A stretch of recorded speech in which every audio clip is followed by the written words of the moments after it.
Hello Wargamers and welcome to another Wargame Red Dragon video with me, Bubblebox, and today we're going to be having a look at the Baltic Front Coalition deck. We've had a look at the Yugoslavs, we've had a look at the Finns, we've played a few games with these national decks, but if we want to get competitive with these units, then we're going to have to stick them in their coalition. And today we're going to have a look at the Baltic Front, and we're going to be combining the Finnish with the Polish and having a look at their coalition. Now, as I go through this, please do write in the comments below what you think about this deck, whether you think there's any units I've missed out on, whether you think there's any units I should swap, any units I've got you think are terrible and I should never have in this deck. Bearing in mind that this deck is really built for Total Destruction 2v2, 3v3, 4v4 games with my friends, multiplayer games, and if you play Conquest I do realise that there's a number of units that we should maybe swap out if we're going to play some competitive Conquest games. But let's have a look at the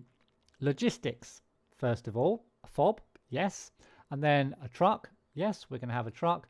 I'm going to go for the Finnish SA 150 KPI. Could have taken the little star, but they're both exactly the same, so I've taken the SA. I could also have taken this guy, the little Terror. Looks quite good, I guess, but the amount of supply rules that one out. As far as my Command is concerned, I've gone for the little Jeeps. I like the look of these little Finnish Jeeps. I've gone for the Finnish model of the Jeep. Standard Jeep, basically, and you get 7 of them, so that should be enough for a game. Now, of course, if you're playing Conquest, you're going to probably want maybe an armoured car or some infantry commands with perhaps a tank command to get to those hard-to-reach places. Moving on to the infantry. Now the infantry is going to be one of the strong points of this deck, and let's have a look at the line infantry first of all. For my bulk line infantry I've gone for the Yarkari 90s. Pretty standard stuff, not much else to say about it really. As good as any of the other line infantries I think you can get in this deck. I'm sure you'll let me know if that's not the case. But we have got the awesome Bushmaster 2 wielding APC to bring these units in with at 15 points. In fact, of course, the APC costs more than the infantry, but it is a really, really nice weapon. I've also got the Panzer Yarkaris, which are shock-trained infantry. Still a decent kind of amount. You get 15 at hardened, or if you want 11 at veteran. I've got these in at hardened. Nice AP-powered and accuracy RPG on these, and a decent close quarters combat machine gun. And again, I think fairly comparable to any of the other shock infantry in the deck at 20 points, and I've brought them in. The main thing is I've got the lovely Bushmaster 2 wielding APC again. Now, as far as my Commando units, I've gone for the Commandoses, and I was wondering whether I should go for the Commandoses or whether I should go for the Yakaris, but I went for the Commandoses in the end. They kind of can take more of a bashing. They're a 15-man squad. Although apart from that, the stats aren't too dissimilar. Close quarters combat machine gun looks pretty much the same. The Reconnaissance have got a slightly better, maybe slightly better RPG, although the Commandoses have got 12 rockets, whereas the Reconnaissance have got 8.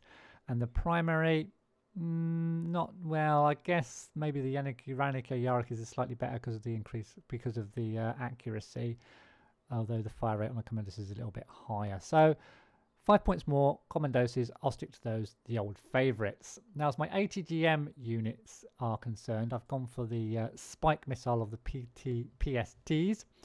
Again, I could have gone for, if I can find it real quick.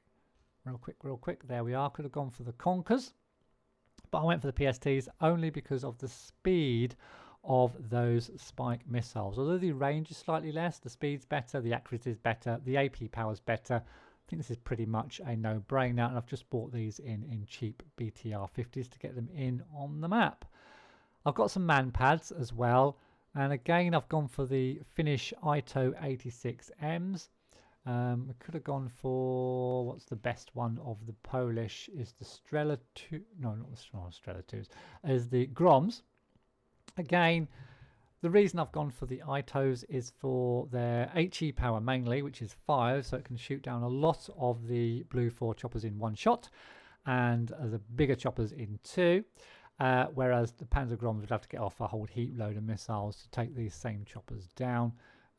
Even though the accuracy is 5% more, I don't think that's enough to offset the HE power of 5 of the ITO 86Ms, and the range is slightly less, but I don't think that's going to make too much of a problem for us.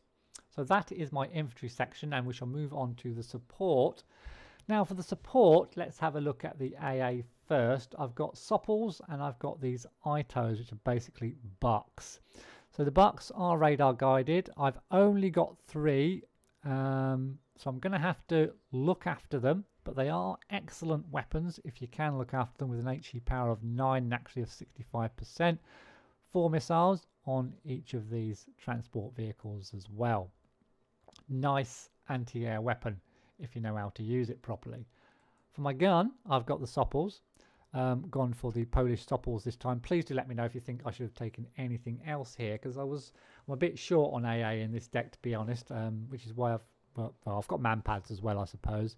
But here we've got these which can be used on the front line. They're not radar guided. We've got the little gun which fires pretty well, and then we've got the Groms as well with their decent range, and this time a better accuracy and stabilizer, even though the HE power is still only 4, but you have got this gun to back it up as well. Excuse me. Apart from that, that's pretty much all my AA in this deck, so feeling a bit short on AA, to be honest. Apart from that, we've got our artillery pieces. Now I've gone for the mortars, the Telakra 66s. There is another decent mortar in the deck. Yeah, is it this one? Yeah, the Telakra 84 is decent. It's got a decent range, HE power of 5. But I've gone for these Telakras because the 80's 160mm rounds, 9,100 meter range. They are 20 points more than the other mortars, and they've got an HE power of 6. So they're pretty awesome mortar.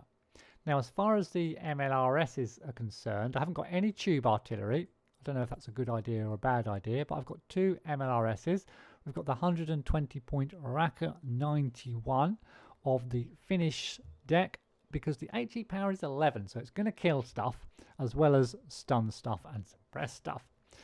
And it's got a really long range, 16 big missiles. I quite like that one. And then we've got the RM70, which is my AP powered MLRS of choice. Now the Finns, let's grab that one back up real quick. The Finns have got an MLRS as well with AP power, if I can find it. Is it this one? HE power, it's this one. But I've gone for the Polish one this time. Mainly because it's got 80 missiles instead of 40, and they still all have an AP power of 3.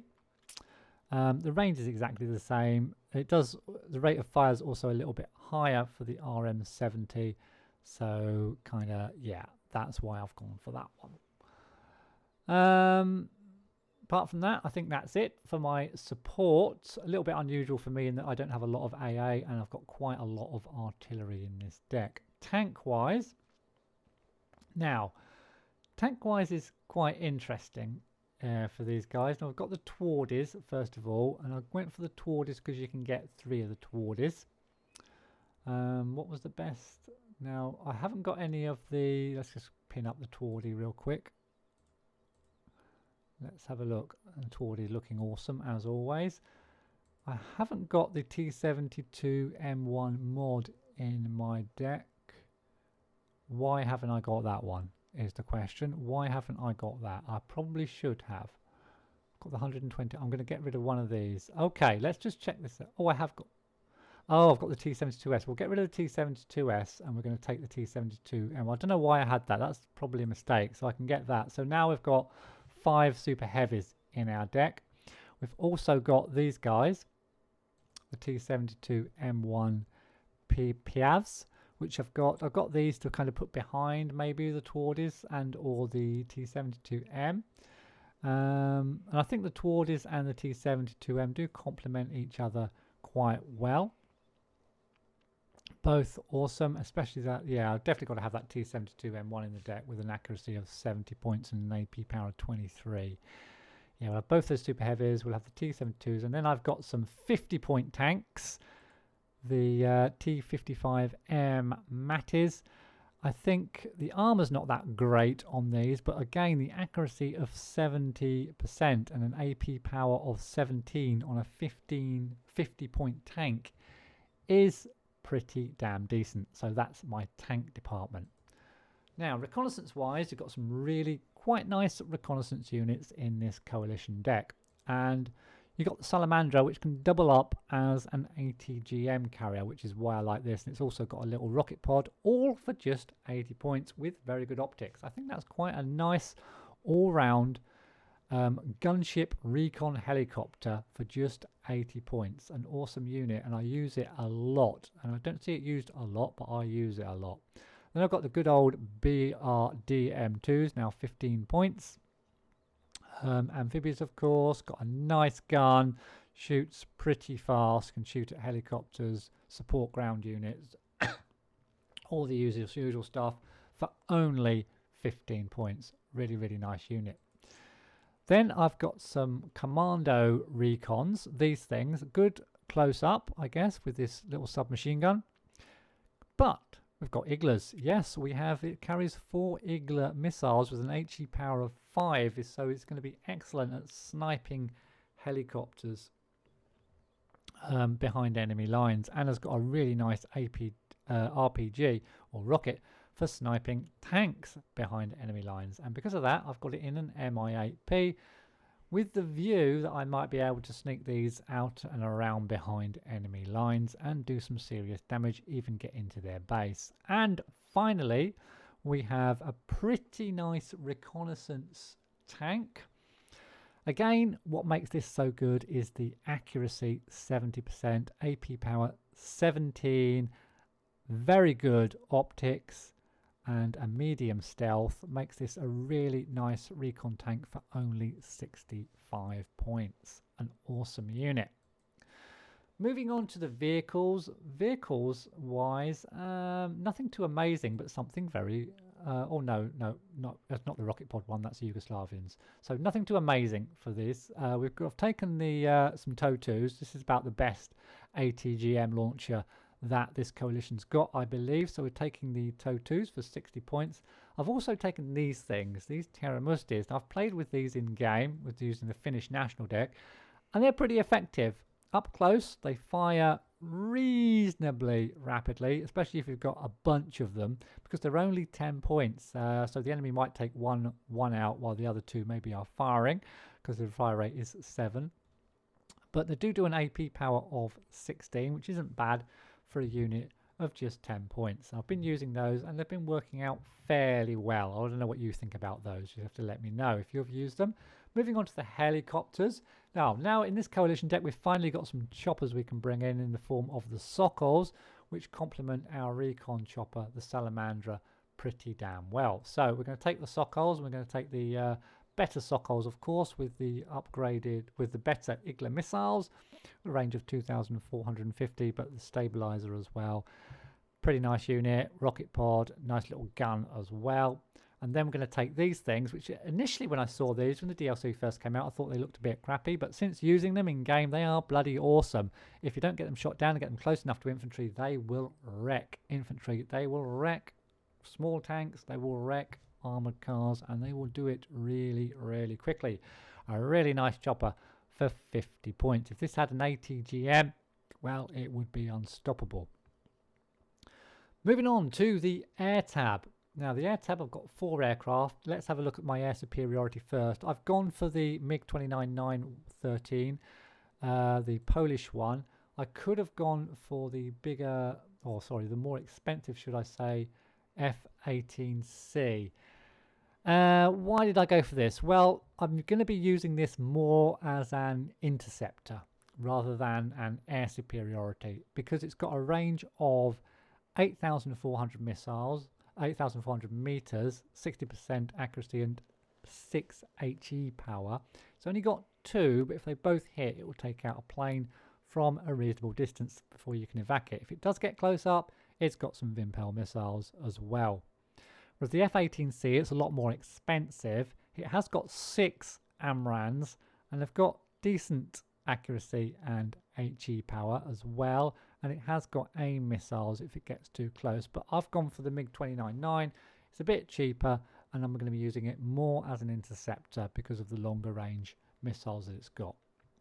Although, of course, it's not a pure interceptor. Then we've got the Avia bomber, the biggest bomber in this coalition deck, I believe.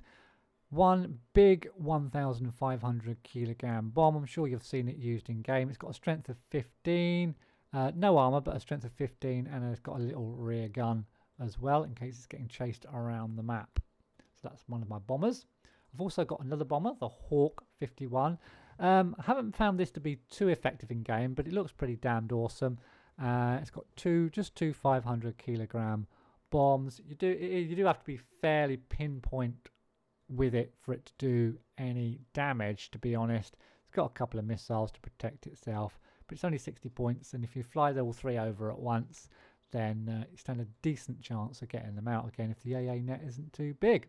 Finally, we've got the Su-22 M4P Seed aircraft.